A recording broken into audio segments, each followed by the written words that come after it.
In today's video, we will illustrate how to register as an institute in Udyogasetu platform. Visit www.udyogasetu.com and go to Sign Up tab in the top right-hand corner. There you will get 3 options to choose which type of account you want to create. For Placement Officer, Principal, Training Institute and Course Providers, click on Create Account of Institute tab. To create an account, fill out all the details.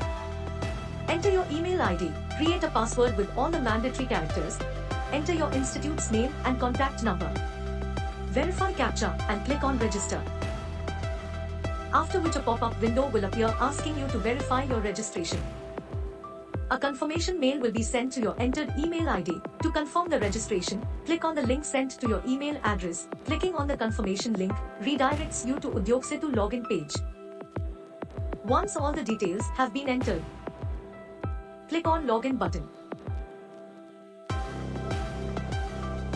Your profile setup after logging in is compulsory to post hiring requirements and trainings programs.